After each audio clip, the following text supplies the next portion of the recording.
सगळ्यात पहिल्यांदा स्वातंत्र्य, समता, बंधुता या मूल्यांचे जनक तथागत गौतम बुद्ध,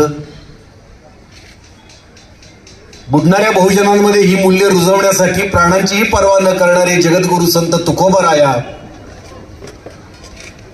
याच मूल्यांच्या पायावर स्वराज्याची निर्मिती करणारे बहुजन प्रतिपादक कुळवाडी भूषण छत्रपती शिवाजी महाराज,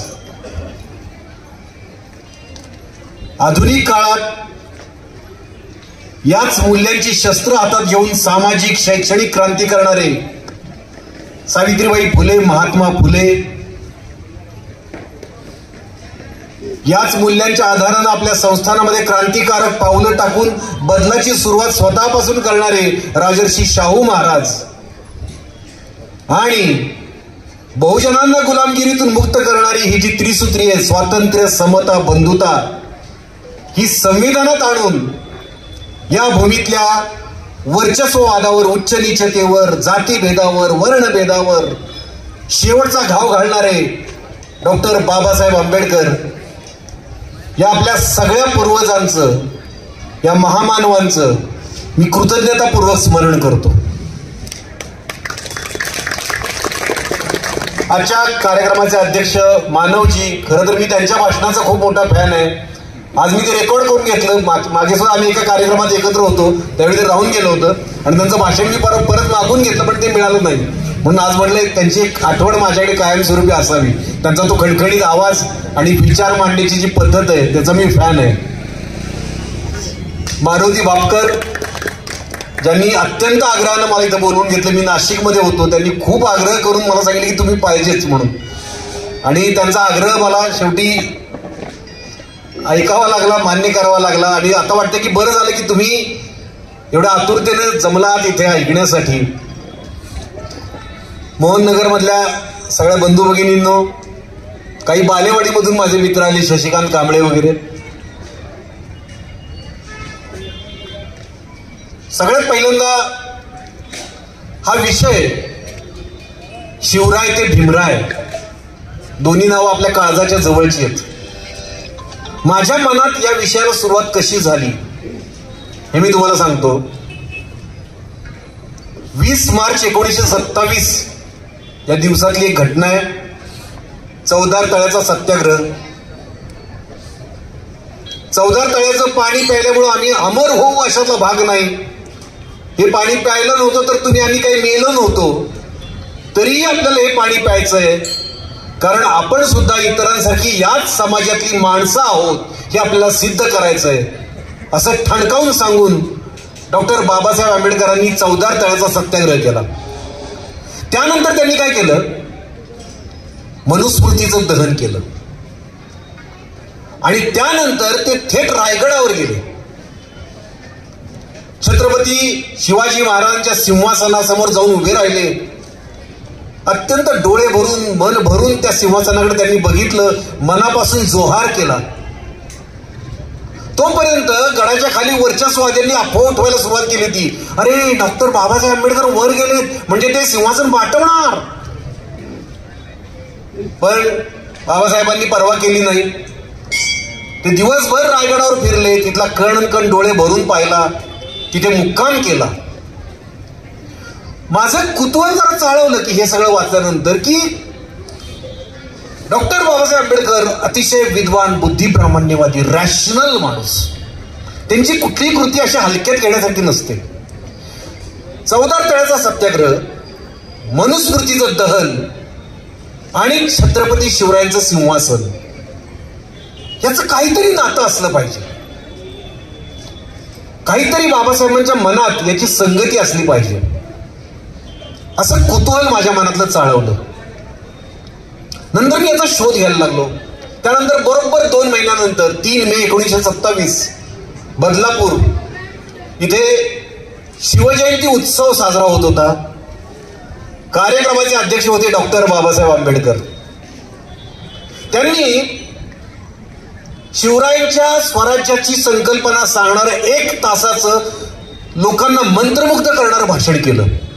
लोक अवाक झाले होते. त्यांनी हे शिवराय कधी ऐकलेच नव्हते. शिवराय म्हणले की लढाया, मुघलांशी झालेल्या लढाया. याच्या पलीकडे जाऊन त्यांची स्वराज्याची संकल्पना काय होती याविषयी सर्वसामान्य बहुजनांनी कधी ऐकलंच नव्हतं. ते डॉक्टर बाबासाहेब आंबेडकरांनी मांडलं.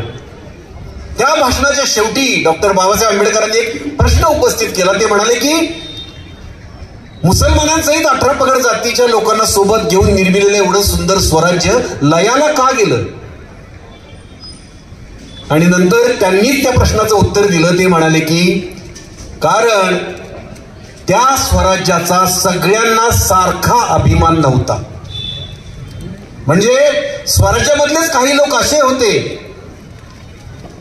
ज्यांना हे स्वराज्य नको होतं. हे डॉक्टर बाबासाहेब आंबेडकर म्हणालेले आहेत. पुन्हा माझं कुतूहल चाळवलं. मी त्यांची खूप भाषणं वाचायला लागलो. त्यातले छत्रपती शिवरायांबद्दलचे उल्लेख वाचायला लागलो.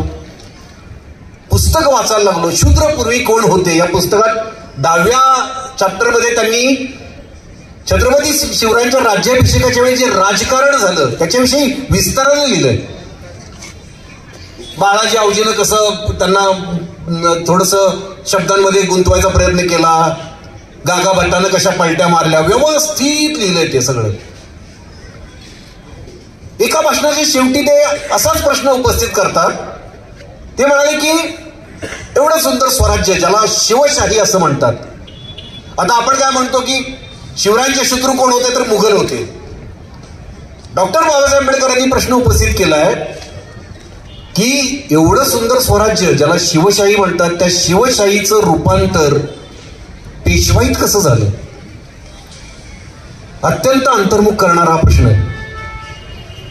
मग मी शोध घ्यायला लागलो आणि मला जाणवलं की शिवराय आणि भीमराय हे नातं खूप सलोख्याचं आहे, खूप प्रेमाचं तर आहेच आणि प्रत्येक बहुजनांना अभ्यासण्यासारखं आहे. आणि आज मी जेव्हा आजूबाजूला बघतो तेव्हा छत्रपती शिवरायाचे जे अनुयायी आहेत आणि डॉक्टर बाबासाहेब आंबेडकरांचे जे अनुयायी आहेत यांच्यात उभी भिंत उभी राहिलेली दिसते मला. हे का? ही भिंत कुणी निर्माण केली आणि का निर्माण केली असेल याचा शोध मी घ्यायला लागलो. आणि मग काही गोष्टी मला जाणवल्या त्या आज तुमच्या समोर मी बोलणार आहे. आपण आधी छत्रपती शिवरायांपासून सुरुवात करूया. छत्रपती शिवराय म्हटलं की आपल्या डोळ्यासमोर काय येतं की ती भेदक नजर, शत्रूवर उगारलेली तलवार आणि शत्रूवर चाल करून जाणारे प्रौढ प्रताप पुरंदरी राजे. आपण ज्या ज्यावेळी छत्रपती शिवरायांच्यावर भाषण व्याख्यान वगैरे ऐकलेलं आहे त्यावेळी आपण काय ऐकलं? शिवरायांनी मोगलांना कसं कापून काढलं, अफजल खानाचा कोथळा कसा बाहेर काढला, शाहिस्तेखानाची बोटं कशी तोडली, आग्र्याहून सुटका कशी करून घेतली. या कथा अत्यंत मनोरंजक पद्धतीने आपल्याला सांगितल्या जातात. आपणही भान हरपून त्या ऐकतो. निश्चितच त्या कथांमधलं राजांचं शौर्य अफाट होतं, अचाट होतं. पण मला असं म्हणायचंय की शिवरायांचा पराक्रम फक्त या युद्धांच्या कथांपुरतच मर्यादित होता का? या लढायांपलीकडचे राजे एक राजे म्हणून, सत्ताधारी म्हणून किंवा आजच्या भाषेत आपण म्हणूया की पंतप्रधान म्हणून कसे होते आणि त्याहून महत्वाचं म्हणजे ते माणूस म्हणून कसे होते याची उत्तर आपल्याला मिळतच नाहीत कुठल्याच व्याख्यानातून. किंबहुना ती मिळू नयेत अशी सोय एका व्यवस्थेनं करून ठेवली. शिवराय म्हणलं की फक्त शौर्य, फक्त लढाया, ताली तलवारी एवढंच होतं का? शौर्यच बघायचं झालं तर या भूमीत अनेक शूर राजे होऊन गेलेत. 101 राजे होऊन गेलेत. बलाढ्य, पराक्रमी. महाराणा प्रताप यांच्यासारखा जिद्दीनं, त्वेषानं, चिकाटीनं लढणारा राजा होऊन गेला ज्यानं रणांगणात बलिदान दिलं. शेरशाह सुरी सारखा इतिहासातला सगळ्यात शूर सेनापती होऊन गेला ज्यानं बिहारच्या जंगलात निशस्त्र असताना वाघाला खलास केलं होतं. अनेक शूरवीर राजे होऊन गेले. वयाच्या 15व्या वर्षापासून रणांगणात उतरलेला 7.5 किलोची रत्नजडीत तलवार घेऊन लढणारा शेरे मैसूर टिपू सुलतान होऊन गेला. या आणि अशा अनेक राजांपैकी फक्त शिवरायांना श्रेष्ठ का मानलं जातं? पृथ्वीवरच्या कुठल्याही राजापेक्षा रयतेचं बरं का, रयत म्हणजे कष्टकरी जनता, जनतेचं सगळ्यात जास्त प्रेम छत्रपती शिवरायांनाच का लाभलं, याची उत्तर आपल्याला मिळतच नाहीत. पुन्हा एकदा सांगतो, ती मिळू नयेत अशी सोय एका व्यवस्थेनं करून ठेवली. खरं तर शिवरायांची ही जी मूल्य आहेत, मानवी मूल्य, ही आपल्याला इतिहासात शिकवायला पाहिजे होती. बघा ना, मी आता इथून तुम्हाला व्याख्यान देतोय, बऱ्याच जणांना या गोष्टी पहिल्यांदा कळणार आहेत. बऱ्याच जणांनी काही ठिकाणी चिटपुट वाचल्या असतील, ऐकल्या असतील, पण हे शाळेत का नाही शिकवलं आपल्याला, का नाही शिकवलं याचा विचार करताना पुन्हा मला डॉक्टर बाबासाहेब आंबेडकर आठवतात. डॉक्टर बाबासाहेब आंबेडकर याविषयी खूप छान बोललेत. आपल्याला शाळेत शिकवला जाणारा इतिहास त्यांनी काय केलं की त्यांनी आपला 5000 वर्षांपासूनचा इतिहास शोधून काढला आणि एक पुस्तक लिहिलं, क्रांती आणि प्रतिक्रांती. क्रांती आणि प्रतिक्रांतीच्या पुस्तकात त्यांनी असं म्हटलेलं आहे की शाळेतल्या इतिहासात आपण काय शिकलो, काही लढाया, काही संग्राम, किती साली कुठलं युद्ध झालं, त्यात कोण जिंकलं कोण हारलं, कुठल्या राजाचा जन्म किती साली झाला आणि किती साली तो वारला, सनावळे आपण पाठ करतो आणि आपला इतिहास संपतो. त्या इतिहासात मी कुठे आहे, माझ्या आत्ताच्या जगण्याशी, आत्ताच्या वर्तमानाशी, आत्ता जे माझ्या अवतीभोवती घडते त्याच्याशी त्या इतिहासाचा काय संबंध आहे, माझ्या भविष्याशी त्या इतिहासाचं काय नातं आहे, याची उत्तर आपल्याला मिळतच नाहीत. म्हणून डॉक्टर बाबासाहेब आंबेडकरांचं पहिल्याच चॅप्टरचं नाव आहे क्रांती आणि प्रतिक्रांती मधलं, एन्शंट इंडिया ऑन एक्सह्युमेशन. एक्सह्युमेशन म्हणजे सोप्या भाषेत सांगायचं तर जुनी मडी उकरून काढणं. ते म्हणतात आपला इतिहास म्हणजे दुसरं तिसरं काही नाही, फक्त जुनी मडी उकरून काढणं आहे, बाकी काही नाही. पहिलंच वाक्य आहे, much of the ancient history of India is no history at all. आपल्याला इतिहासच नाही असं ते म्हणतात. पुढे ते असंही म्हणतात की इतिहास नाही असं नाही, आपल्याला इतिहास आहे, पण काही ब्राह्मण्यवादी लेखकांनी त्या इतिहासाची रचनाच नष्ट करून टाकली. आता ब्राह्मण्यवादी या शब्दाचा अर्थ काय, त्याच्यावरून बरेच काही काही वादविवाद होतात. मला तर खूप जण विचारतात की काय, लोकांना वाटतं ब्राह्मण वेगळं, ब्राह्मण्यवादी वेगळे. हे पुन्हा पुन्हा सांगावं लागतं. काही ब्राह्मण मित्र इथं बसले असेल तर त्यांनी बॅकफूटवर जायची काही गरज नाही. ब्राह्मण्यवादी एक वृत्ती आहे जी कुठल्याही जातीत असू शकते. थोडक्यात सांगतो, म्हणजे ते खूप मोठा विषय आहे, पण आपल्याला जी जन्मजात जात मिळालेली आहे, कुठली असेल, जी जन्मजात आपल्याला जी जात मिळाली आहे ती श्रेष्ठ समजायची आणि इतर जातींना हीन, हलकं, शूद्र समजायचं, या वृत्तीला ब्राह्मण्यवादी वृत्ती म्हणतात. बाबासाहेब आंबेडकरांचा जो अभिप्रेत अर्थ आहे तो हा आहे. तर ते म्हणतात की काही ब्राह्मण्यवादी लेखकांनी आपल्या इतिहासाची रचनाच नष्ट करून टाकली. जो इतिहास उरलाय तो फक्त इतिहासाचा सांगाडा आहे.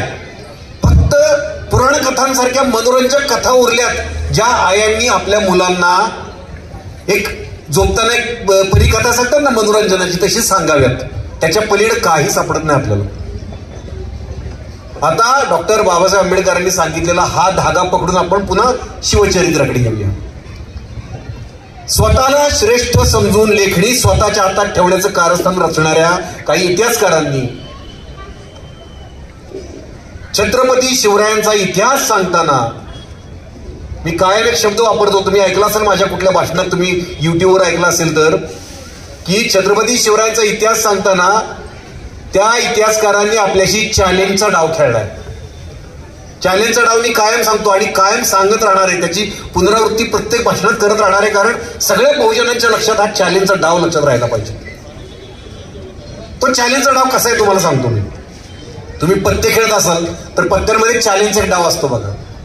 आपल्या हातात काही 2-3 कॅट एकत्र करतात, आपल्या हातात जे पत्ते आहेत त्यातले खऱ्या खोट्यांचं मिश्रण करायचं आणि त्या समोरच्याला खपवायचे, त्याला उल्लू बनवायचं, असा तो डाव आहे. छत्रपती शिवरायांचा इतिहास जो वर्चस्ववादी इतिहासकारांनी लिहिलाय, ब्राह्मण्यवादी इतिहासकारांनी लिहिलाय, तो वाचताना सतत जाणवतं की आपण चॅलेंजचा डाव खेळतोय. म्हणजे चॅलेंजमध्ये कसं की 2 दुर्या घ्यायच्या, त्याच्यात 4 कुठली तरी खोटी पानं मिसळायची आणि 6 दुर्या म्हणून समोरच्याला खपवायच्या, किंवा 2 राजे घ्यायचे किंवा 3 राजे घ्यायचे, 3 कुठली तरी वेगळी पानं घ्यायची आणि 6 राजे म्हणून समोरच्याला खपवायचे. तसंच शिवरायांचा इतिहास सांगताना पहिल्यांदा 2 खऱ्या गोष्टी तुम्हाला सांगायच्या त्यांच्याविषयी. तुमचा लगेच विश्वास बसतो की अरे खरं बोलतोय. एकदा का तुमचा विश्वास बसला, तुम्हाला विश्वासात घेतात आणि हळू 4 खोट्या गोष्टी तुमच्या मेंदूत मुरवतात.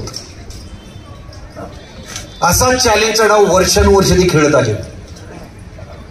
एक छोटं उदाहरण देतो तुम्हाला, शिवरायांचं देतोच, त्याच्या आधी डॉक्टर बाबासाहेब आंबेडकरांचं देतो उदाहरण, की ते चॅलेंजचा डाव कसा खेळतात. म्हणजे डॉक्टर बाबासाहेब आंबेडकरांच्या विषयी सुद्धा चॅलेंज डाव. कधी कधी कसं असतं की सगळीच खोटी पाने घ्यायची आणि समोरच्याला म्हणजे 6 पंचा म्हणून खपवायच्या, त्या पंची एक पण नसती त्यात.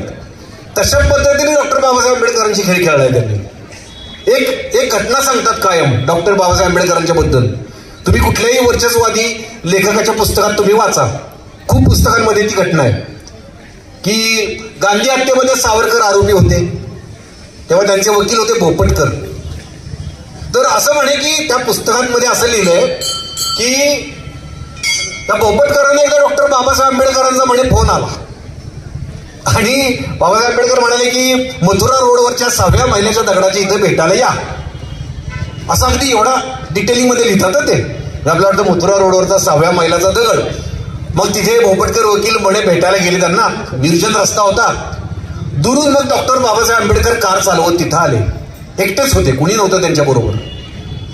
आणि मग त्यांनी भोपटकर वकिलांना कारमध्ये बसवलं, एका निर्जन ठिकाणी घेऊन गेले. असा किस्सा सांगतात ते, त्या पुस्तकांमध्ये आहे. तर घेऊन गेले आणि असं म्हणे की डॉक्टर बाबासाहेब आंबेडकर भोपटकर वकिलांना म्हणाले की सावरकर निर्दोष आहेत गांधी हत्येमध्ये, पण नेहरूंनी म्हणे त्यांना अडकवलंय. खरं तर वल्लभभाई पटेलांचा पण विरोध आहे, पण नेहरूंनी अडकवलंय. तुम्ही काळजी करू नका, तुम्ही खरे आहात, तुम्ही सुटणार. अशा पद्धतीचा किस्सा सावरकर द कॉन्टेस्टेड लिगसी नावाचं पुस्तक आहे, त्यात आहे. द मॅन हू कुड हॅव प्रिव्हेंट द पार्टिशन या पुस्तकात आहे. अनेक पुस्तकांमध्ये मी 2 पुस्तकांची नावं सांगितली, 4-5 पुस्तकं आहेत. The man who killed Gandhi त्यात आहे,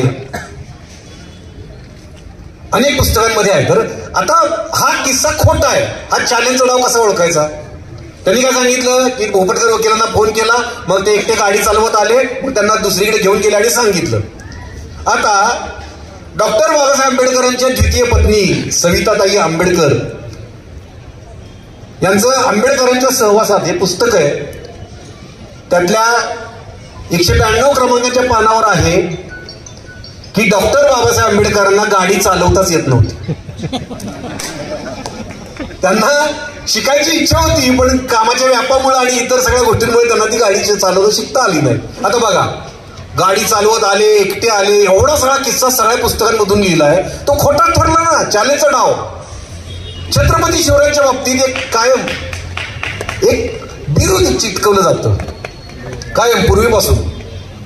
म्हणजे एवढा सर्वसमावेशक स्वराज्याचा विचार करणारा आपला राजा आहे, त्यांना एक संकुचित बिरुद चिकटवलं जातं. कुठलं बिरुद? गो ब्राह्मण प्रतिपालक. आता यातला चॅलेंजचा डाव बघा कसा आहे. गो ब्राह्मण प्रतिपालक. गो म्हणजे काय? गाय. गायीला आपल्या समाजात आदराची, जिव्हाळ्याची, पूज्यतेची भावना आहे. कष्टकरी बहुजन घरांमध्ये गाय अत्यंत उपयुक्त असते. त्यामुळे गायीचं रक्षण करण्यात काय वाईट आहे का? शिवराय गो प्रतिपालक होते का? तर होते. आता हा खरा पत्ता, त्याच्यात खोटा पत्ता कुठला? गो ब्राह्मण प्रतिपालक. हा खोटा पत्ता. शिवराय फक्त ब्राह्मणांचं रक्षण करत होते का? ब्राह्मणांसहित, मुसलमानांसहित 18 पगड जातीचे लोक स्वराज्यात होते. सगळ्यांचं रक्षण शिवरायांनी केलं, पण फक्त त्यांनी ब्राह्मणांचं रक्षण केलं असं दाखवायचं. हे खोटे पत्ते. म्हणजे तुम्ही बाबा पुरंदरेंच्या इतिहासाच्या पुस्तकात वाचलं तर पूर्वी 2015च्या पूर्वी पानापानावर तुम्हाला गो ब्राह्मण प्रतिपालक, गो ब्राह्मण प्रतिपालक, गो ब्राह्मण प्रतिपालक नुसता जपच दिसेल तुम्हाला. नंतर आपल्या काही जाणकार इतिहासकारांनी, अभ्यासू इतिहासकारांनी आक्षेप घेतला त्याच्यावर. हे विरोध कधी नव्हतंच हे दाखवून दिलं. त्यानंतर 2015 नंतरच्या आवृत्त्यांमधनं तो शब्द डिलीट केला गेला. डिलीट केला म्हणजे तो खोटा होता की नाही? म्हणजे इतके दिवस आपल्या कितीतरी पिढ्यांना असंच वाटत होतं की ते गो ब्राह्मण प्रतिपालक होते. मी चॅलेंजचा डाव म्हणतोय तो हा. छत्रपती शिवरायांचा जय जयकार तर करायचा, छत्रपती शिवाजी महाराज की जय तर म्हणायचं, पण त्यांचा इतिहास सांगताना त्यांना फक्त ढाली तलवारी गड किल्ले याच्यापुरतंच गुंतवून ठेवायचं, जेणेकरून मुस्लिम द्वेष पसरेल, जो महाराजांच्या मनात कणभर सुद्धा नव्हता. पण हे पसरावं म्हणून ते केलं. एकाही इतिहासकारानं म्हणजे आपल्या पाठ्यपुस्तकापासून ते स्वतःला शिवशाहीर म्हणून घेणाऱ्या एकाही इतिहासकारानं शिवरायांच्या अंगी असलेल्या मानवी मूल्यांचं, शिवरायांच्या अंगी असलेल्या गुणांचं, स्वातंत्र्य, समता, बंधुता ही मूल्य स्वराज्यात रुजवली म्हणून गुणगौरव करणारा एकही ग्रंथ लिहिला नाही, फक्त लढाया. मग आपल्या विचारधारेच्या काही इतिहासकारांनी खरे शिवराय शोधून काढले. मग इतर सामाजिक व्यापांमधून जमेल एवढं संशोधन महात्मा फुलेंनी केलं. त्यांनी समाधी शोधली रायगडावरची समाधी अत्यंत भीषण अवस्थेत होती. ती समाधी शोधली, ती स्वच्छ केली, ती आपल्यासमोर आली. त्यांनी काही प्रमाणात इतिहास शोधला, शिवरायांचा खरा इतिहास. पण त्यांना इतरही योगदान होते, त्यांना इतर सामाजिक कार्य होती, त्यातून जमेल तेवढं त्यांनी शोधलं. नंतर केळुस्कर गुरुजींनी प्रयत्न केले, त्यांनी पण खरे शिवराय शोधले, जुने दस्तऐवज तपासले, त्याची चिकित्सा केली, प्रचंड अभ्यास केला. आणि मग आपल्या नंतरच्या काळात खूप इतिहासकारांनी म्हणजे अगदी डॉक्टर आ साळुंखे असतील, कॉम्रेड गोविंद पानसरे असतील, इंद्रजित सावंत सर आहेत आत्ताचे, नीरज साळुंखे आहे, डॉक्टर जयसिंग पवार आहेत, अनेक असे. बाळकृष्ण नावाचे एक जुने इतिहासकार होते, त्यांनी खूप खरे शिवराय शोधून काढले. म्हणजे शिवाजी विद्यापीठ जे आहे त्याला शिवाजी विद्यापीठ नाव देणारे बाळकृष्ण इतिहासकार, त्यांनी खरे शिवराय माणूस म्हणून कसे होते ते शोधून काढले. मग आपल्यापर्यंत हे खरे शिवराय यायला लागले. खरं तर आपण त्या इतिहासकारांचे आभार मानले पाहिजे. तर फक्त आपण लढायाच ऐकत बसलो असतो शिवराय म्हणलं की. आणि मग ते शिवराय अभ्यासल्यावर आपल्याला कळतं की आजच्या जगण्याची काहीतरी संबंध आहे या गोष्टींचा. मग आपल्याला जाणवतं. म्हणून तर मी आता जर मी ठरवलंय तुम्हाला की मी कलाकार आहे, ऍक्टर आहे, एखादी लढाई अफजल खानाचा कोथळा कसा बाहेर काढलाय तुम्हाला रंगून सांगायचं काही अशक्य नाही मला. तुम्ही असे म्हणजे तुमच्या अंगातलं रक्त सळसळेल, तुम्ही घोषणा द्याल. पिक्चर बघितल्यावर बघा असा हात ठेवून गारद देतात बघा पोरं, तसं देतील. खरं तर ती गारद देण्याची थिएटर ही जागा नसते, पण तिथं देतात हे लोक. तसं करता येईल मला, पण नाही. माझी तळमळ आहे की या इतिहासकारांचे इतिहास खरे शिवराय आपल्यापर्यंत पोहोचले, ते तुमच्यापर्यंत पोहोचावेत. खरा इतिहास तुम्हाला कळावा. खरा इतिहास का कळावा? मुळात खरा इतिहास कुठला ओळखायचं कसं की हा खरा इतिहास आहे? जो इतिहास वाचल्यानंतर आपल्याला, नीट ऐका, पुढे ते सगळं आपल्याला, आपण भीमरायांपर्यंत येणार आहे त्यावेळी आपल्याला ह्या गोष्टी कळतील. जो इतिहास वाचल्यानंतर आपल्याला आत्ता आपल्या भोवती जे काय घडतंय ना त्याचं काहीतरी नातं जाणवेल त्या इतिहासाशी. अरे हा, ते लोक जे होते ते हे आहेत, अरे हा आपली ही अवस्था आहे, हा त्याला हे कारणीभूत आहे, सगळं कळत जातं. तो खरा इतिहास. आणि हा खरा इतिहास जर कळला आपल्याला आत्ता, मग आपण त्याचं नातं वर्तमानाशी जोडू शकतो, आत्ता जे चाललंय त्याच्याशी. आणि हे जर जोडू शकलो तर आपण भविष्यात इतिहास घडवू शकतो. त्यासाठी आपल्याला खरा इतिहास जाणून घ्यायचा आणि हा खरा इतिहास पोचावा. आता कॉम्रेड गोविंद पानसरेंनी सांगितलेले छत्रपती शिवाजी महाराज ते तुम्हाला थोडक्यात सांगतो, किंवा केळुस्कर गुरुजींनी सांगितलेले शिवराय ते तुम्हाला थोडक्यात सांगतो.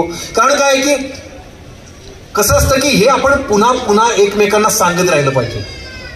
काही जण ते वाचलेले असतील पण त्याचं नातं काय आहे वर्तमानाशी हे काही जणांना माहिती नसतं, काही जणांनी वाचलेलंच नसतं. त्यांच्यापर्यंत हे पोचावं.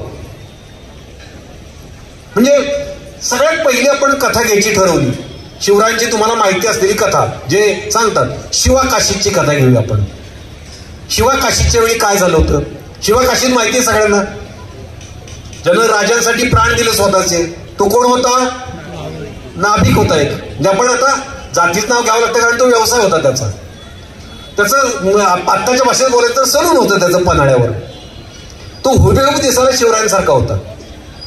ज्यावेळी पन्हाळ्याला सिद्धी जोहरचा वेढा पडला आणि तिथून राजांनी आता सुखरूप कसं निपटायचं असा प्रश्न निर्माण झाला, त्यावेळी शिवाकाशीत त्यानं छत्रपती शिवरायांसारखी वेशभूषा केली, पालखीत बसला.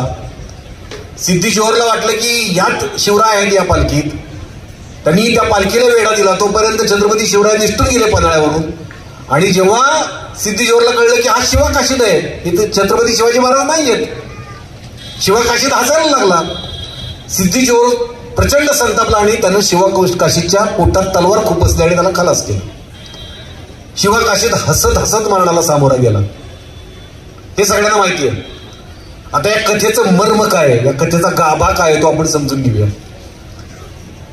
एक आता आपण बघा ना, एक नाभिक आहे, त्याला असं का वाटलं मी राजांसाठी जीव देणार.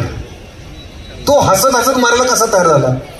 आज आपण बघतो बघा, बरेच नेते असतात मोठमोठे, त्या नेत्यांचे अंधभक्त असतात, अंधभक्त असतात. ते नेत्यांसाठी आपल्याशी भांडतात, शिव्या देतात आपल्याला. ते तरी त्या नेत्यासाठी जीव देतील का हो? जीव द्यायला कोण तयार होईल का? पण छत्रपती शिवरायांसाठी सहजासहजी जीव द्यायला लोक तयार होत होते. शिवा काशीदसारखा एक सर्वसामान्य माणूस, पण तो काही मावळा नव्हता, त्यांच्या सैन्यातला माणूस नव्हता, सर्वसामान्य माणूस होता. तो मरायला तयार झाला राज्यांसाठी. ते का, हे जर तुम्ही शोधलं ना तर तुम्हाला कळेल की शिवराय काय होते आणि ते आजच्या काळाशी कसे संबंधित आहे. आणि डॉक्टर बाबासाहेब आंबेडकरांनी त्यांच्यातलं काय भावलं आणि काय प्रेरणा घेतली. फक्त लढाई ऐकून काही होणार नाही, त्यातून आपल्याला काही मिळणार नाही. आत्ता का आपल्याला तलवारी घेऊन कुठे जायचंय का? ते नेता म्हणून कसे होते, ते पंतप्रधान म्हणून कसे होते, काय होतं त्यांच्यात असं की लोक मारायला तयार होत होते. दुसरी घटना, तिथून पुढे लगेच पावनखिंड लागते, सगळ्यांना माहिती आहे. घोडखिंड म्हणायचं पूर्वी त्याला. सगळ्यांना ती बाजीप्रभू देशपांडेची कथा माहिती आहे की राजे तिथून विशाळगडावर पोहोचेपर्यंत ती खिंड लढवून ठेवली. पण तिथं बाजीप्रभू देशपांडेंचं नाव घेतलं जातं, पण ते एकटे होते का? त्यांच्यासोबत 500 असे मावळे होती ज्यांची नावही इतिहासात नाहीयेत. कोणाला माहिती नाही ते कोण होते ते. आता सिद्धेश्वरचं हजारोंचं सैन्य, हे 500, म्हणजे मरण नक्की होतं, मरणार तर सगळेच होते. तरी ते 500 मावळे जीवाच्या आकांतानं लढले. जेव्हा महाराज पोचले विशाळगडावर हे कळलं तेव्हा जीव सोडला. सगळ्यांनी हसत हसत जीव सोडला की महाराज सुखरूप पोचले. का हो, ही कुठून भावना आली होती त्यांच्यात? कुठून भावना आली होती? बरं, असं काही नव्हतं बरं का की तुम्ही राजांसाठी जीव दिला की तुम्हाला एवढं एवढं इनाम मिळणार, असलं काही त्यावेळी नव्हतं. आणि इनाम मिळणार असतं कुटुंबियांना तरी कोणी जीव दिला नसता, कुणी जीव दिला नसता. अहो, आजकाल आपल्याला ट्रोल करतात बघा, सोशल मीडियावर काही नेत्यांचे भक्त असतात, ते आपल्याला ट्रोल करतात, शिव्या देतात आपल्याला. आपण थोडं विरोधात दिलं तर ते सुद्धा एका कमेंटचे 40 पैसे घेतात. फुकट करत नाहीत ते. मरायला कोण तयार होत आहे हो? पण राजांसाठी मरायला तयार होत होते. अहो, एक घटना आहे, मध्ये एक घटना घडली कुठेतरी, आपल्या इथंच घडली. एक स्थानिक नेत्याला अटक झाली होती. मग त्याच्या कार्यकर्त्यांनी आंदोलन केलं की आमच्या नेत्याला सोडवा, आमच्या नेत्यावर खोटा आरोप झालाय, आमच्या नेत्यावर आणि मग एक कार्यकर्ता म्हणाला की मी आत्मदहन करणार. त्यानं अंगावर पेट्रोल ओतून घेतलं, ती पेट्रोल गेलं डोळ्यात. त्याला वाटलं आपल्याला आगच लागली. तो बोंबला सुटला, मला वाचवा, मला वाचवा, अशी अवस्था आहे आपली. मरायला कोण तयार होते हो? पण राजांसाठी मात्र मारायला तयार होत होते. आग्र्याहून सुटकीची गोष्ट तुम्हाला माहिती आहे. आग्र्याहून शिवराय कसे सुटले ते फळांच्या पेटाऱ्यातून. ते राहुल सोलापूर कसं सोडावं, तो काहीतरी त्याच्या पुढची गोष्ट वेगळीच आहे. त्यांनी तुम्हाला राहुल सोलापूर म्हणलं तसे नाही निसटले, असे निसटले, तसे नाही निसटले, काही असू देत. आम्हाला महत्वाचं काय ते तुम्हाला सांगतो. आपण काय बघायचंय, राजे निघून गेल्यानंतर तिथे छत्रपती शिवराय असल्याचं सोंग घेऊन, आजारी असल्याचं सोंग घेऊन एक जण झोपला होता तोंडावर पांघरून घेऊन, आणि दुसरा त्यांचे पाय दाबत होता. एक होता मदारी मेहतर, मुस्लिम होता, आणि दुसरा होता हिरोजी फरचंद. आता बघा ना, औरंगजेबाच्या तावडीतनं निसटून गेलेत राजे. आता हे दोघे राहिलेत, मरण नक्की होतं का नाही? तरी कसे तयार झाले? मी मेलो तरी चालेल पण माझा राजा जगला पाहिजे, ही भावना, ही भावना सर्वसामान्य रयतेच्या मनात, रयतेच्या म्हणतोय मी परत एकदा, ही सगळी रयत आहे बरं का. मदारी मेहतर असू द्यात, हिरोजी फरचंद असू द्यात, ते 500 मावळे असू द्यात, हे कोणी सरदार वतनदार नव्हते, साधी माणसं होती आपल्या तुमच्या माझ्यासारखी.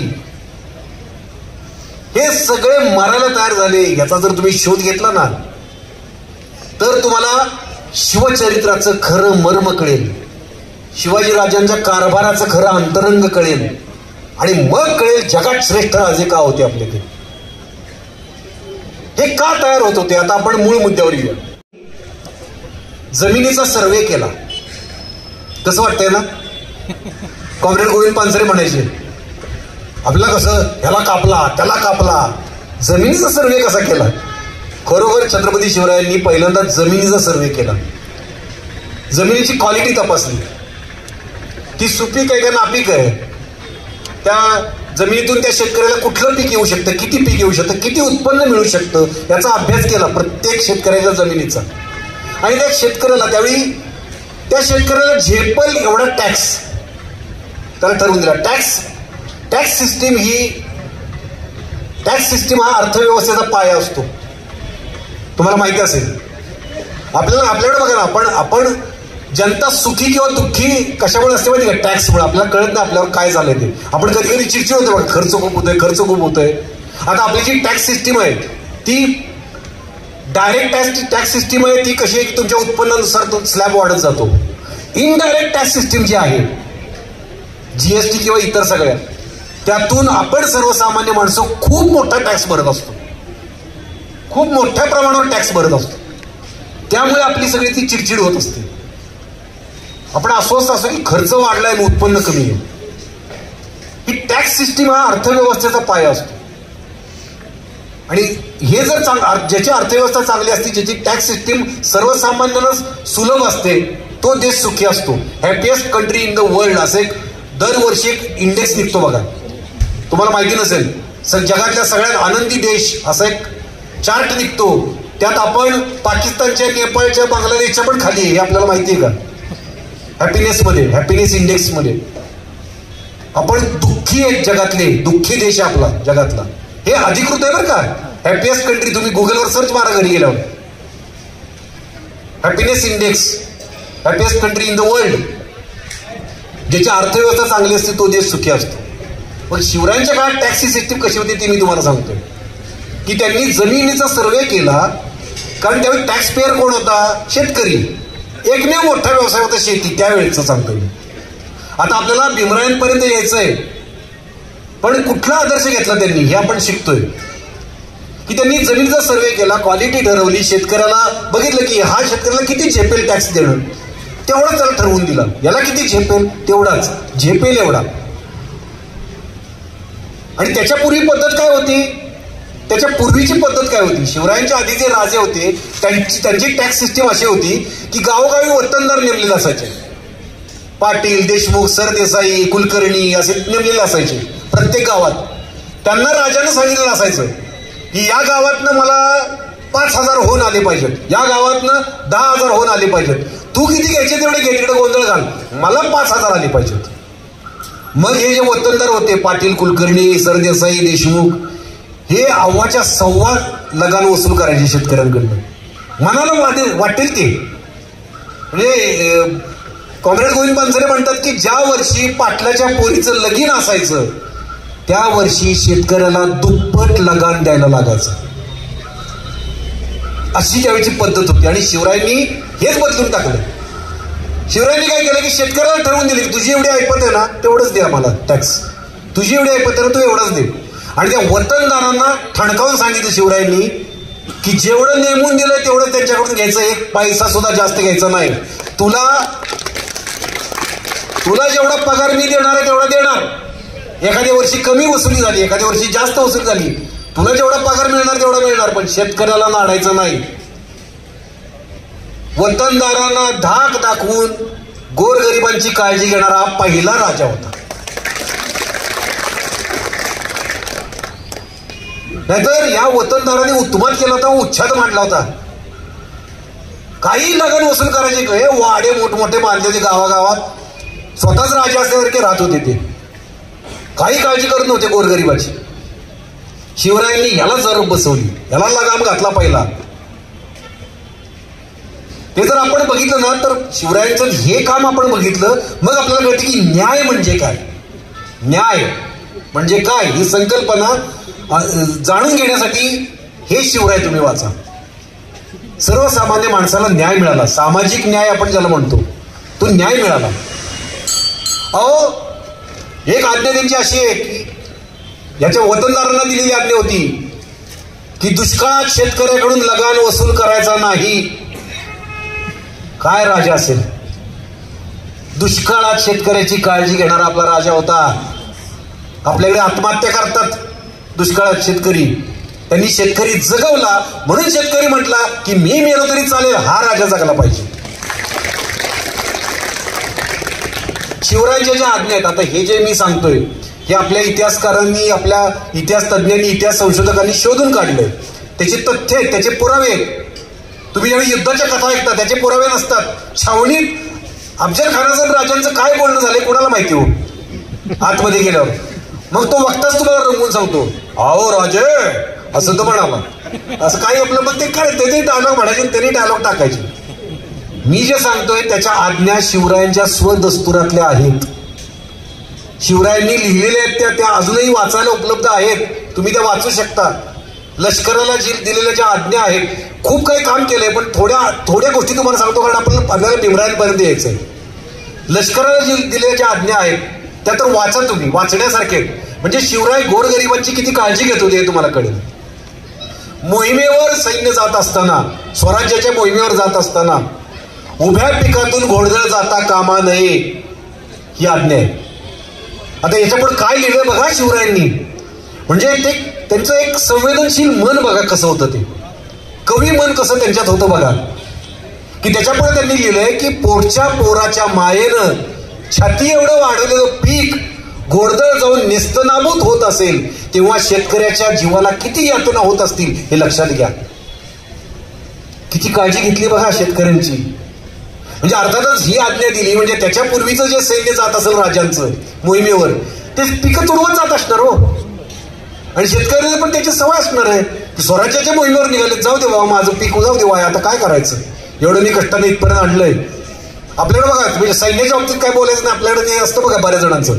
तिकडे मोहिमेवर, तिकडे सीमेवर जवान असं म्हणून आपल्याला ते गप्प करतात. आता जवान कोण आहेत, आपलीच बहुजन पोर आहेत हो. सीमेवर लढतात ते आपलीच पोर आहेत सगळी, पण आपल्याला गप्प करतात. तसं त्या काळात गप्प केलं गेलं असेल, हे आपल्या स्वराज्यासाठी लढायला चालले, तुझ्या पिकाचं काय तुला पडलंय रे असं म्हणत असतील. पण राजांनी ते नाही केलं. राजांनी सांगितलं की पिकाच्या कडेनं घोडदळ गेलं पाहिजे. त्याच्या आधीचं घोडदळ पिकं तुडवत जात होतं. शिवरायांचा अंमल सुरू झाला आणि घोडदळ पिकाच्या कडेनं जायला लागलं. ते बघून शेतकऱ्याला काय वाटलं असेल, अरे कोण आहे राजा, माझ्या पिकाची काळजी घेतोय, हा राजा जगला पाहिजे. वाटलं असेल का नाही त्याला? त्यानं पोरांना सांगितलं असेल का नाही की तू जीव दे पण हा जगला पाहिजे, आपल्या पिकाची काळजी घेतोय. त्यांची एक आज्ञा आहे. त्यांच्या आज्ञा मी छोट्या छोट्या सांगते की ज्या बारकावे जात आहेत. मोठ्या मोठ्या आज्ञा तर खूप आहेत, पण छोट्या आज्ञा ज्या आहेत, मोहिमेवर असताना मुक्काम पडतात. मुक्काम पडल्यावर शेकोट्या पेटवल्या जातात. त्यावेळी एखादी ठिणगी उडून शेतकऱ्याच्या गंजीवर पडू शकते आणि आग लागू शकते, शेतकऱ्याचं नुकसान होऊ शकतं. हे होऊ नये याची काळजी अंमलदाराने घेणे ही आज्ञा आहे. बघा कसं सुचलं असेल त्यांना, कसं सुचलं असेल की एक ठिणगी उडून पडते आणि आगी लागतात, शेतकऱ्याचं बिचाऱ्याचं नुकसान होतं. सुचलं कसं असेल? जे इतर राजांना सुचलं नाही ते शिवरायांना सुचलं, म्हणून शिवराय ग्रेट होते. आता काही राजे सोडून द्या, पण बऱ्याचशा राजांनी फक्त ऐशाराम केलाय हो. दारू प्यायची, जनानखाने सांभाळायचे, नुसतं ऐशाराम केला कितीतरी राजांनी या भूमीवरच्या, ठराविक राजे सोडले तर. पण शिवरायांनी स्वराज्याची रयतेची काळजी घेतली. शिवरायांची महानता असेल तर यात आहे त्यांनी किती लढाया जिंकल्या, किती किल्ले जिंकले, यात त्यांची महानता नाही. त्यांची महानता आहे की त्यांनी सर्वसामान्य कष्टकऱ्याची रयतेची काळजी घेतली, त्यांना सुखात ठेवले, त्यासाठी झटले. स्वराज्याची संकल्पना ही होती त्यांची. स्वराज्य म्हणजे नुसता माझा विस्तार वाढवायचा आणि मी राजा म्हणून निर्वायचं तसं नव्हतं त्यांचं.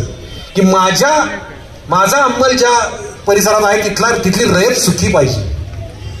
अहो काय एक एक आज्ञा आहेत त्यांच्या. एक आज्ञा बघा की स्वराज्याच्या कामासाठी लाकूड लागणार असेल तर एखादे वटलेले झाड शेतकऱ्यास योग्य ती किंमत देऊन घेणे. यातला बारकावा बघा. लाकूड कशासाठी लागणार असेल तर स्वराज्याच्या कामासाठी, माझ्या घरच्या नाही, स्वराज्याच्या कामासाठी लाकूड लागणार असेल तर कुठलं झाड निवडा? एखादे वटलेले झाड. ते पण कसं घ्या? ते ज्या शेतकऱ्याच्या हातीत आहे त्याला योग्य ती किंमत देऊन घ्या. शेतकऱ्याच्या पिकाची काळजी घेतलेली बघितली, शेतकऱ्याच्या झाडाची पण काळजी घेतली त्यांनी. राजांची महानता यात आहे.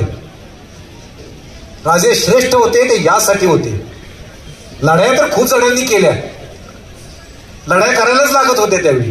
तलवार हातात घेणे ही मजबुरी होती, पण महानता यात होती. कितीतरी राजे शूर होते, पण त्यांचं जनतेशी वागणं चांगलं नव्हतं, न्यायाचं नव्हतं, अन्यायाचं होतं. पण हे राजे शूर तर होते आणि संवेदनशील पण होते, म्हणून ते महान होते. त्यांची महानता त्यात आहे. एक तर त्यांची आणखीन एक आज्ञा आहे. सैन्य जर मोहिमेवर निघाले असेल तर मुक्काम पडतात. जनावरांसाठी दाणा वैरण लागतं, तुम्हाला अन्न पाणी खायला लागतं. तेव्हा गडावरून तुम्हाला जे पैसे दिलेले आहेत ते मोजून योग्य त्या वस्तू शेतकऱ्यांकडून विकत घेणे. किती छोटी गोष्ट बघा. आजकाल सरकारी अधिकारी आला की आपल्यालाच त्याला जेवण द्यायला लागतं. बघा ना, वर्तमान आठवतो का नाही आपल्याला लगेच? जो इतिहास ऐकल्यानंतर तुम्हाला वर्तमान आठवतो तोच खरा इतिहास, तोच खरा इतिहास. वर्तमानातल्या गोष्टी आठवल्या पाहिजेत तुम्हाला. आज आपली टॅक्सची पद्धत कशी आहे हे त्यांची टॅक्सचं वाचताना आपल्याला आठवलं पाहिजे. आज आपल्या संपत्तीची काळजी कशी घेतली जाते की नाही हे आठवलं पाहिजे. ते आठवताना त्यांच्या पिकाची जशी काळजी घेतली तशी आपल्या संपत्तीची काळजी घेतात का? एक तर आज्ञा अशी आहे की तुम्हाला कळेल की आपले राजे किती महान होते. ती आज्ञा जगप्रसिद्ध आहे, सगळ्यांना माहिती आहे, तरी सुद्धा मी पुन्हा सांगतो. शेतकऱ्याच्या भाजीच्या देठालाही धक्का लावू नये. बघा ना, पिकाची काळजी घेतली, छाती एवढ्या वाढलेल्या, झाडांची काळजी घेतली जे आपल्यापेक्षा उंच असतात. भाजी केवढी असते हो, भाजी केवढी असते, आपण सुद्धा तोडवतो जाता जाता. त्या भाजीचा देठ केवढा असतो, त्या भाजीच्या देठालाही धक्का लावू नये एवढी काळजी घेतली त्यांनी. म्हणून लोक म्हणत होते मी मेलो तरी चालेल, माझा राजा जगला पाहिजे.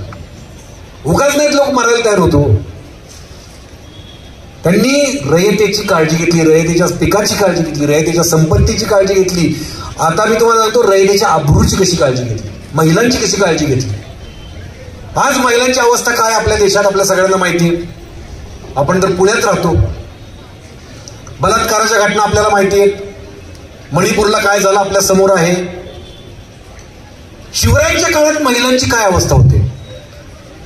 आता आपण इतिहास ते वर्तमान असं येतोय ना. शिवरायांच्या काळात काय अवस्था होती महिलांची? महिला सुरक्षित होत्या का? पुण्याजवळ रांजण नावाचा एक परगणा होता, तिथे शिवरायांनी नेमलेला पाटील होता. त्या पाटलानं सत्तेच्या उन्मादात एका गरीब शेतकऱ्याच्या मुलीवर बलात्कार केला. माझी अब्रू गेली. आता मी कसं तोंड दाखवू माझ्या बापाला, माझ्या घरात? त्या पोरीनं आत्महत्या केली. सगळी पंचक्रोशी हळहळली. सगळ्यांना कळत होतं की पाटलानं बलात्कार केलाय, पण बोलायचं कोण? शिवरायांनी नेमलेला पाटील होता तो, साधा पाटील नव्हता, खुद्द राजांनी नेमलेला पाटील होता. आता काय करायचं? बोलायचं कोणी? सगळे आपले गप्प बसले, हळहळले, घरातल्या घरात रडले सगळे. ही बातमी शिवरायांना कळली. शिवरायांनी त्या पाटलाला मुसक्या बांधून फरफटत आणला. आणि जेव्हा सिद्ध झालं की यानंच हे केलंय, तेव्हा त्याचे दोन्ही हात आणि दोन्ही पाय तोडले. जेव्हा पंचक्रोशीतल्या माझ्या माता भगिनींना कळलं असेल की रांजेच्या पाटलाचा चौरंग केला, काय म्हणले असतील होत्या आया बहिणी? पोरांना काय म्हणले असतील? अरे तुझ्या बहिणींची काळजी घेणारा राजा आलाय, तू मेलास तरी चालेल पण तो जगला पाहिजे, म्हणले असतील का नाही? अशी त्यांनी महिलांची काळजी, अब्रूची काळजी घेतली. आणि बघा, राजांनी नेमलेला पाटील त्यानं बलात्कार केला होता. आता वर्तमानात या, समजा मी मुख्यमंत्री आहे, मी नेमलेल्या एखाद्या मंत्र्यानं गुन्हा केलाय, मी त्याला काय शिक्षा देतो?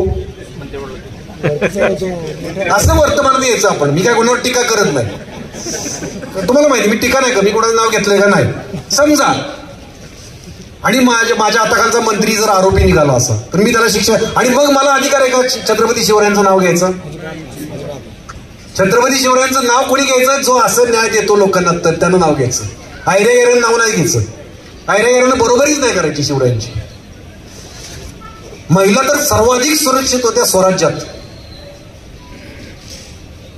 शिवरायांच्या हे तुम्हाला माहिती असतील की त्यांच्या त्यावेळेच्या लष्कराला दिलेल्या आज्ञा पण आहेत. त्या काळात युद्धाला जाताना जनानखाने बरोबर घेऊन जायची पद्धत होती.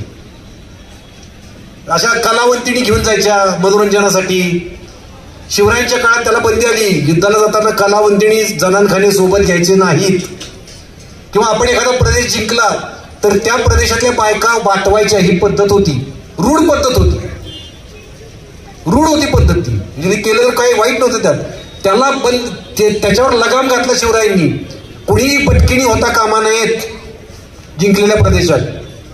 हा नियम केला त्यांनी. किती काळजी घेतली बघा महिलांची. परक्या प्रदेशातल्या महिलांचीही त्यांनी काळजी घेतली. तो तर खूप मोठे, ते खूप मोठं उदाहरण आहे. निपाणी बेळगाव रस्त्यावर बेलेवाडी नावाचं एक संस्थान आहे. बेलेवाडी नावाचा छोटासा किल्ला आहे तिथं. त्या किल्ल्याची किल्लेदारण होती सावित्री देसाई. मल्लम्मा राणी म्हणायचं तिला. नंतर तिला सावित्रीबाई उपमा मिळाली. मल्लम्मा राणी खूप शूर होती, खूप पराक्रमी होती. शिवरायांची विरोधक होती. लक्षात घ्या, शिवरायांची विरोधक होती ती. शिवरायांनी खंडोजी नावाचा एक सरदार तो किल्ला जिंकायला पाठवला. मल्लम्मा राणीनं 28 दिवस झुंजवलं त्याला. पण शेवटी खंडोजीने तो किल्ला जिंकला. त्या जिंकल्याच्या उन्मादात त्यानं मल्लम्मा राणीवर हात टाकला. तिचा विनयभंग केला. हे जेव्हा राजांना कळलं, खंडोजीचे डोळे काढून त्याला आयुष्यभर त्याच किल्ल्याच्या तुरुंगात डांबून ठेवला. आयुष्यभर. मल्लम्मा राणीची माफी मागितली. तिचा किल्ला तिला परत दिला शत्रूला. आता वर्तमानातला आठवा, शत्रूचा पक्ष फोडून आपल्यात घेतो आपण. त्यांनी तिचा किल्ला तिला परत दिला. तिला बहीण मानलं. आजही तुम्ही तिथल्या किल्ल्यावर गेलात तर तिथे एक पुतळा आहे. मल्लम्मा राणीच्या मुलाला शिवराय दूधभान भरवतायत असा पुतळा आहे तिथे. मामा दूधभान भरवतो ना बाच्याला. किती संवेदनशील माणूस असेल. काय काळीच असेल आपल्या राजाचं. आपल्या राजाची महानता यात होती. राजांवर हे संस्कार कोणी केले होते? राजांचे गुरु कोण होत्या? राजमाता जिजाऊ माँसाहेब आणि शहाजी महाराज. आणि तिसरे गुरु होते, म्हणजे आपल्याला वैचारिक गुरु म्हणता येतील, की आपल्याला बऱ्याचदा जाणून की जगद्गुरु संत तुकोबारायांचे अभंग जर आपण वाचले तर त्या अभंगाचं आपल्याला कळतं की तंतोतंत राजा कसा असावा याच्यावर असंख्य अभंग आहेत जगद्गुरु संत तुकोबारायांचे. ते अभंग जर आपण वाचले की आपल्याला कळते अरे शिवराय असेच आहेत. म्हणजे शिवरायांच्यावर जगद्गुरु संत तुकोबारायांच्या अभंगांचा प्रभाव होता. राजा कसा असावा ते अभंग तुम्ही वाचा. खूप अभंग आहेत. त्यातला एक अभंग मी तुम्हाला सांगतो म्हणजे आपल्याला कळेल की मी आत्ता जे तुम्हाला उदाहरण दिलं की गोरगरिबांची, शोषित पीडितांची ते काळजी घेत होती, शेतकऱ्यांची काळजी घेत होती, महिलांची काळजी घेत होते. जगद्गुरु संत तुकोबारायांचा एक अभंग आहे. त्या अभंगातली एक ओळ आहे, धाकुट्याच्या मुखी घास घाली माता, वरी करी सत्ता शहानिया. याचा अर्थ असा आहे की आई, राजा कसा असावा हे सांगताना तुकाराम महाराज म्हणतात राजा त्या आईसारखा असावा. आई काय करते? जे लहान धाकटं बाळ असतं, जे अंगावर दूध पित असतं, त्याला एक एक घास भरवत असते, त्याची काळजी घेत असते क्षणोक्षणी. आणि जे तिचं बाळ मोठं झालेलं असतं, जे शाळेत जात असतं, त्याला मात्र धाकात ठेवत असते. प्रत्येक आई असं करत असते, आपल्याला माहिती आहे. तसा राजा असावा. त्याच्या प्रजातीची लहान धाकटी बाळ आहेत, म्हणजे गोरगरीब शोषित पीडित जनता आहे जी त्याच्याकडे आशेनं बघत असते, जी त्याच्यावर अवलंबून असते. राजानं त्यांची काळजी घ्यावी. धाकुट्याच्या मुखी घास घाली माता, अशी गोरगरिबांची राजानं काळजी घ्यावी. वरी करी सत्ता शहानिया, जे वतनदार आहेत, जे सरदार आहेत, जे पैसा पाण्यानं मजबूत आहेत, त्यांची राजानं त्यांना राजानं धाकात ठेवावं.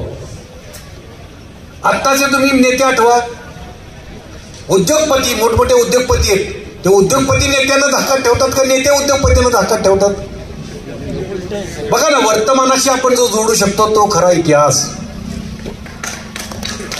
राजांनी वतनदारांना धाकात ठेवलं, गोरगरिबांची काळजी घेतली. धाकुट्याच्या मुखी घास घाली माता, वरी करी सत्ता शहानिया.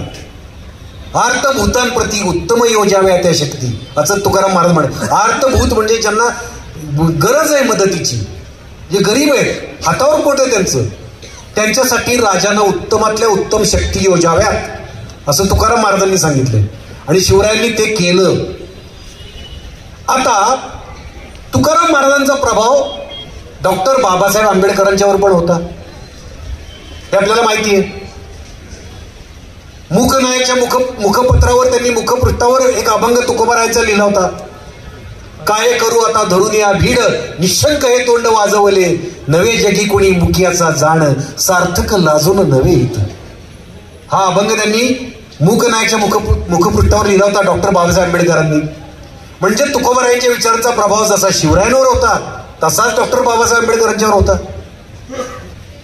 मला तर एक अभंग, एक वचन डॉक्टर बाबासाहेब आंबेडकरांनी वापरलं ते मला खूप आवडतं.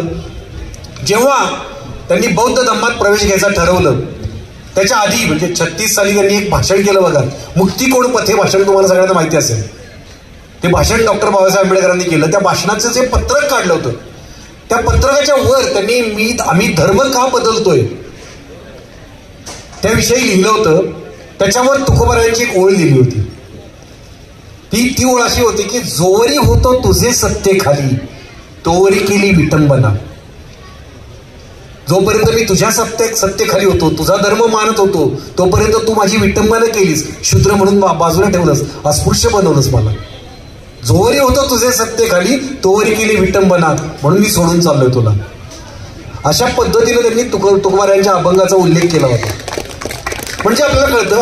आणि डॉक्टर बाबासाहेब आंबेडकरांचं भाषण आहे, त्या भाषणात त्यांनी सांगितलंय की संविधान लिहिताना छत्रपती शिवरायांनी रयतेसाठी योजलेल्या धोरणांचा आदर्श माझ्या डोळ्यापुढे होता,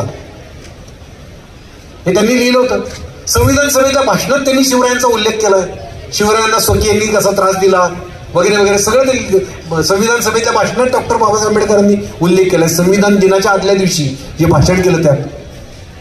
आता आपण हे बघूया की हे नातं कसं आहे, की जशी शिवरायांनी कष्टकऱ्यांची, गोरगरिबांची काळजी घेतली, तशीच डॉक्टर बाबासाहेब आंबेडकरांनी मजूर, कष्टकरी, कामगारांची काळजी घेतली. मजूर, कष्टकरी, कामगार, शेतमजूर आणि डॉक्टर बाबासाहेब आंबेडकर हे अनोखं नातं होतं. आपल्यासमोर येऊन दिलं नाही ते. जसं शिवरायांना गड किल्ले ढाली तलवारीमध्ये गुंतवून ठेवलं, तसं डॉक्टर बाबासाहेब आंबेडकरांना एका जातीपुरतं मर्यादित ठेवलं. खरं तर आपल्या प्रत्येकासाठी त्यांनी खूप काही केलंय, पण या वर्चस्ववादी व्यवस्थेने फक्त त्यांना जातीपुरतं मर्यादित ठेवलं. हे कित्येक लोकांना माहितीही नाही, जे डॉक्टर बाबासाहेब आंबेडकरांचा दुस्वास करतात, तिरस्कार करतात, त्यांना माहित आहे की माझ्यासाठी त्या माणसानं काय केलंय. कारण त्यांनी लपवून ठेवलंय वर्चस्ववादी व्यवस्थेने. कामगार, सर्व धर्मीय, सर्व जातीय कामगारांसाठी डॉक्टर बाबासाहेब आंबेडकरांनी काय केलं, ते नातं खूप वेगळं होतं. त्यांनी आधी कामगार मजुरांसाठी खूप काम केलंय, मग समाजासाठी वगैरे वगैरे इतर स्वतःच्या समाजासाठी नंतर केलं. त्यांनी त्या काळात भांडवलदारांना ठणकावून सांगितलं होतं, तुमच्या कामावर काम करणारा मजूर हा आधी एक माणूस आहे, तुमचा गुलाम नाही. त्या काळात सांगितलं होतं. त्यांनी 1936 साली स्वतंत्र मजूर पक्षाची स्थापना केली, ज्याची धोरणं तुम्ही वाचली तर ती सर्व जातीय, सर्व धर्मीय कामगारांसाठी आहेत, त्यांच्या आर्थिक, सामाजिक, राजकीय हक्कांसाठी आहेत. शेतमजूर जो आज आहे त्याला किमान वेतन दिलं जातं, ते डॉक्टर बाबासाहेब आंबेडकरांनी सुरू केलंय. शेतमजुरांना अजून माहितीच नाही की हे आपल्याला जे किमान वेतन मिळतंय, कामगारांना भर पगारी सुरक्षा मिळते, ती डॉक्टर बाबासाहेब आंबेडकरांनी सुरू केली. वर्षातले किमान 240 दिवस काम केल्यानंतर परमनंट केलं जातं, हा नियम डॉक्टर बाबासाहेब आंबेडकरांनी सुरू केलाय. कामावर काम करताना अपघात झाला, अपघाती मृत्यू आला तर नुकसान भरपाई मिळावी, हे डॉक्टर बाबासाहेब आंबेडकरांनी सुरू केलंय, आधी नव्हतं. म्हणजे बघा ना, एका जातीसाठी नाही त्यांनी काम केलं, हे कुठल्याच आहे. त्यांनी असं म्हटलं की माझ्या जातीतल्या कामगाराला नुकसान भरपाई द्यावी, असं ते म्हणालेत का? सगळ्यांना मिळावी, सगळ्या कामगारांना. कामगार संघटना स्थापन करू शकतो आपण, त्यांना मान्यता दिली ही डॉक्टर बाबासाहेब आंबेडकरांनी मिळवून दिली. आणि हे त्यांनी त्यावेळी केलं जेव्हा कामगारांना किंमतच नव्हती. मजूर, कामगार म्हणजे अवताला झोपलेली बैलं कशी असतात शेतकऱ्याच्या घरी, तशा त्या पहिल्यांसारखी किंमत होती त्यांना. कुणी त्यांचा विचारच करायचा नाही हो. त्या काळात डॉक्टर बाबासाहेब आंबेडकरांनी त्यांचा विचार केला. आज आपण बघतो ना, मगाशी मी तुम्हाला सांगितलं की भले भले उद्योगपती नेत्यांना असं म्हणजे कुत्र्यासारखं गळ्यात पट्टा बांधलेला कुत्र्यासारखं वापरून घेतात नेत्यांना. पण डॉक्टर, आणि ही अवस्था त्यावेळी पण होती, त्या काळात पण होती ती अवस्था. डॉक्टर बाबासाहेब आंबेडकरांनी त्या काळात या भांडवलदारांना कसं झुकवलं त्याचं एक उदाहरण तुम्हाला सांगतो. त्यावेळी एक विधेयक पास होणार होतं संसदेत.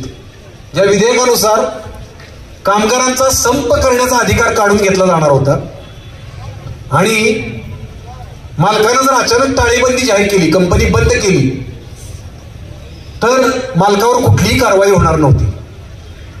बाबासाहेब आंबेडकरांनी कडाडून विरोध केला. ते म्हणाले हा काळा कायदा आहे, संप हा कामगाराच्या स्वातंत्र्याचा दुसरा अधिकार आहे, तो हिरावून घेणं हे माणुसकीला धरून नाही, नीतिमत्तेला धरून नाही. काय शब्द वापरलाय बघा. बेकायदेशीर तर आहेच, पण नीतिमत्तेला धरून नाही. किती संवेदनशील असतील बघा. त्यांनी प्रचंड संघर्ष केला हे बिल येऊ नये म्हणून.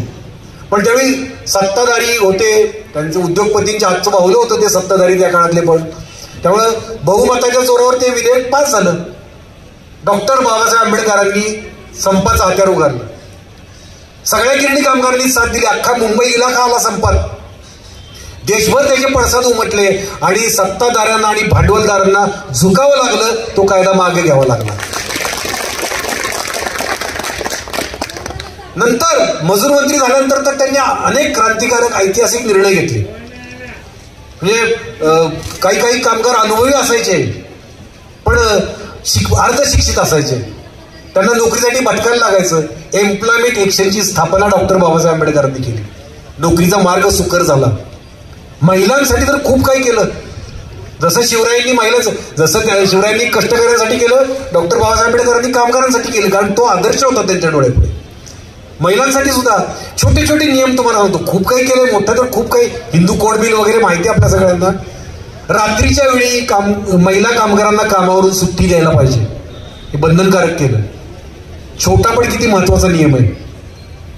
महिलांना आता प्रसूतीपूर्व आणि प्रसूतीनंतर जी पगारी रजा मिळते ती डॉक्टर बाबासाहेब आंबेडकरांनी सुरू केली. आज एखादी भगिनी ते त्या जातीतले म्हणून तिरस्कार करत असेल तर तिला सांगायचं, अगं तुला जी रजा मिळते ना पगारी, ती त्यांनी सुरू केली. या भूमीतल्या प्रत्येकासाठी त्यांनी काम केलंय. महिलांची बाळं असतात, महिलांचं खूप जीव त्यांचा मुलांमध्ये गुंतलेला असतो महिलांचा. त्या काळात डॉक्टर बाबासाहेब आंबेडकरांनी नियम केला, पाळणाघर असणं बंधनकारक असावं कामाच्या ठिकाणी.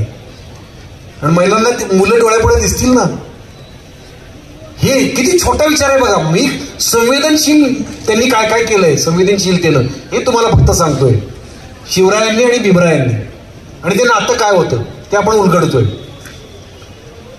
त्यांनी ही काळजी घेतली महिलांची. महिलांना आज म्हणजे ते सगळं वारसा हक्कानं संपत्तीत समान वाटा वगैरे ते सगळं आपल्याला माहिती आहे, ते तर मिळतच. जशी शिवरायांनी शोषित पीडितांची, कष्टकऱ्यांची, महिलांची काळजी घेतली, तेच भीमरायांनी पुढे चालवलं संविधानाच्या रूपानं. त्यानंतर संविधान आणलं सगळं त्यांनी. आज जे कोणी डॉक्टर बाबासाहेब आंबेडकरांना एका समाजापुरतं फक्त मर्यादित ठेवतात, त्यांना मला सांगावंच वाटतं, अरे तुझ्या भाकरीवर सुद्धा डॉक्टर बाबासाहेब आंबेडकरांची सही आहे. खूप महान माणूस होता तो. आणि शिवराय ते भीमराय हे नातं उलगडताना आपण हे बघतोय की फक्त त्यांनी, कारण सगळ्यात महत्वाचा घटक कुठला असतो तो, जसं तुकाराम महाराजांचं अर्थभूत, ज्याला गरज आहे, ज्याला रोजच्या जगण्यासाठी हातावर पोट आहे त्याचं, ताजा शिदा आपण म्हणतो, रोजचं रोज कमवतो आणि रोजचं रोज खातो तो माणूस, तो सगळ्यात जास्त महत्वाचा घटक आहे देशातला. हे आपण समजून घेतलं पाहिजे. उद्योगपतींसाठी ते समर्थ असतात स्वतःच्या समस्यातून मार्ग काढायला. भांडवलदार उद्योगपती त्यांच्यासाठी काही करायची गरज नसती राजानं, म्हणून त्यांना ताकद ठेवायचं असतं. राजानं गोरगरिबांची काळजी घ्यायची होती. हे शिवरायांकडून भीमरायांनी आदर्श घेतला, जो आदर्श ते म्हणतात ना संविधान निर्माण करताना मी शिवरायांनी रयतेसाठी निर्माण केलेल्या धोरणांचा आदर्श ठेवला तो हा. आणि संविधानातली मूल्य तुम्ही तपासून बघा, स्वातंत्र्य, समता, बंधुता. यामुळे तर आपल्या कित्येक पिढ्या सुशिक्षित झाल्या. आपले आजे पंजे शिकलेले होते का? आपण सगळे बहुजन वर्गातली माणसं आहे. आज आपण इथं बसतोय, बोलतोय, मी बोलतोय. बहुजन वर्गातला पोरगा, माझे आजोबा शेतमजूर होते, भूमिहीन शेतमजूर होते. गोठ्यात जन्म झालाय माझ्या आजोबांचा. गुरांच्या गोठ्यात राहत होते माझे पणजोबा. गोठ्यात जन्म झालेला आजचा होता माझा. आज मी इथे येऊन बोलतोय हे शिवराय आणि भीमरायांच्यामुळे. आपल्याला कळलं पाहिजे आपल्याला. आणि आजचं भवताल असं आहे की बरोबर या दोघांच्या अनुयायांमध्ये दरी उभी करतात. तुम्हाला एकमेकातच भांडण लावून देतात तुमच्यात आणि ते माझ्या बघत बसतात, सत्तेची चव चाकतात. आपण आत्ताचा काळ असा ना खूप कसोटीचा काळ आहे.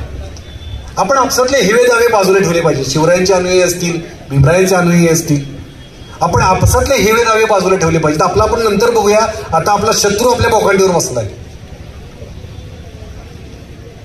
आपण आपलं काही जे टोकदारपणा कमी करूया की तू असं, तू तसा, तुझा समाज असा, तुझा समाज असा. हा टोकदारपणा आता बाजूला ठेवूया. यामुळं आपण गुलामगिरीत जातोय ना आपल्या पुढच्या पिढ्या गुलामगिरीत चालल्यात, गेल्यात जवळजवळ. आता असं समजा पुढच्या वर्षी मला हे भाषण करता येईल का नाही मला सांगता येत नाही. तो अधिकारच नसेल माझ्याकडे. तुम्ही माझ्या भाषणाला आला म्हणून तुम्हाला अटक होईल पुढच्या वर्षी कदाचित, काय माहिती आपल्याला. या अवस्थेत आता आपण येऊन पोचलोय. तर आपण आता आपल्या महामानवांपासून ही प्रेरणा घेतली पाहिजे. आपल्या महामानवांनी आपल्यासाठी खूप काही केलंय. आपल्या महामानवांनी आधी त्यांच्या आधीच्या 1000 पिढ्यांचा अभ्यास केला. मी काय बघायचं सांगितलं, डॉक्टर बाबासाहेब आंबेडकरांनी 5000 वर्षापासूनचा इतिहास शोधला. का शोधला तर हे कुठून आलंय, हे जो अन्याय मी बघतोय तो कुठून आलाय, त्याचं मूळ कुठे आहे आणि ते मूळ मला कसं छाटलं पाहिजे विषारी, आणि माझा समाज कसा मुक्त केला पाहिजे या सगळ्यातून. मग त्यांना 2500 वर्षांपूर्वी बुद्ध सापडले.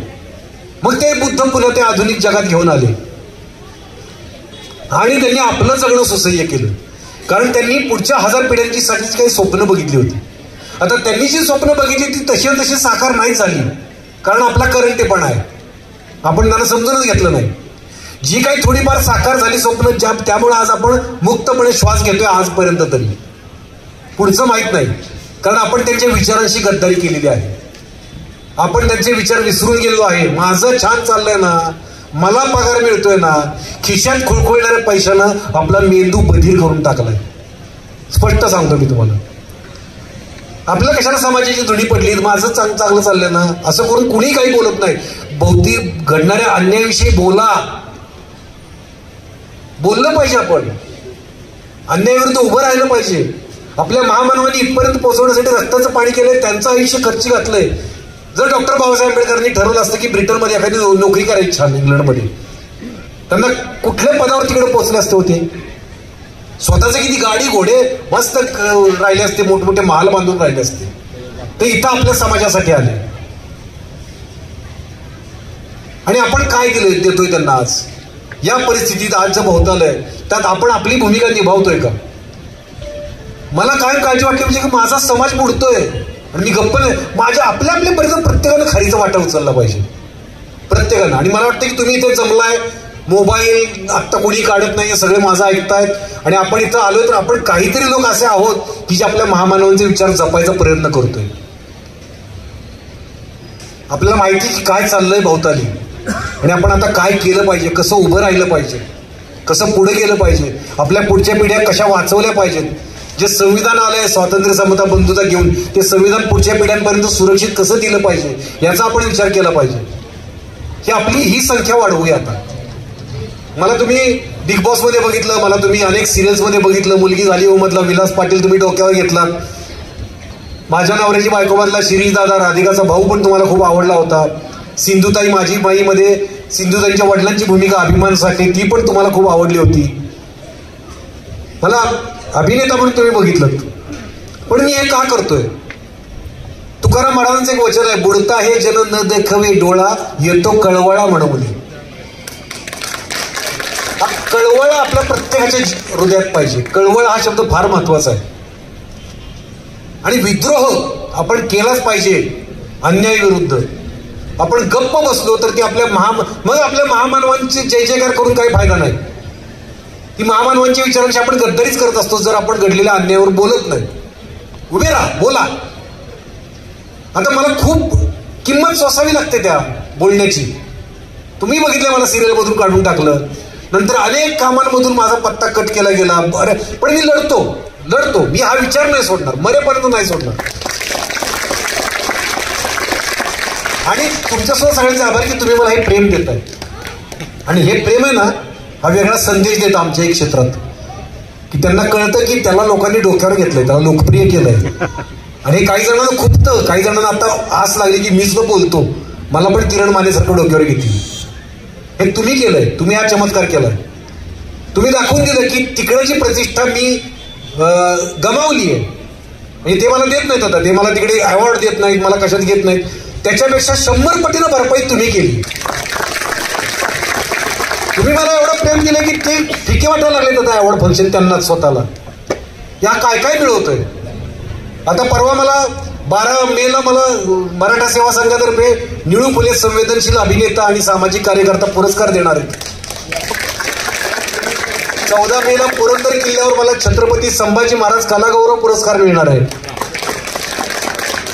16 मेला सत्यपाल महाराजांतर्फे समाज प्रबोधन पुरस्कार मिळणार आहे मला. हे मी माझं कौतुक का सांगतोय, आत्मप्रौढी का करतोय, हा संदेश गेला पाहिजे. ज्यांना मला संपवायचं होतं ना, त्यांना हा संदेश गेला पाहिजे की बघा उभा राहिलो. आणि उभा राहिलो ते मी माझ्या जीवावर नाही, हे माझं यश नाही, या महामानवांचं यश आहे, शिव फुले शाहू आंबेडकरांचं यश आहे. तो विचार रक्तात मुरवलेला माणूस हा कधी हरणार नाही, कधी खचणार नाही, हा संदेश दिला गेला जातो. तुम्ही देत राहील. तुम्ही जे प्रेम करताय ते प्रेम असंच राहू द्या. तुम्हाला मान खाली घालायला लावेल असं कुठलंही कृत्य माझ्या हातून कधी होणार नाही. माझ्यावर अनेक प्रसंग येतील, ते मी झेलेन स्वतः. त्यावेळी तुम्ही फक्त माझ्या पाठीशी उभे राहा, एवढंच माझं मागणं असेल. बाकी माझा लढा मी देईनच. तुम्ही मला इथं बोलवलं, तेवढं प्रेम दिलं, एवढं माझं ऐकलं, तास सव्वा तास 1.5 तास काय असेल ते, खूप बरं वाटलं. खूप आनंद देणारे क्षण आहेत. असे क्षण वारंवार येत राहोत. मी मारुती भापकरांचे आभार मानतो की ज्यांनी अत्यंत आग्रहाने मला इथं बोलवून घेतलं. मानवजींना आज ऐकायला मिळालं, तो एक आनंदाचा क्षण होता.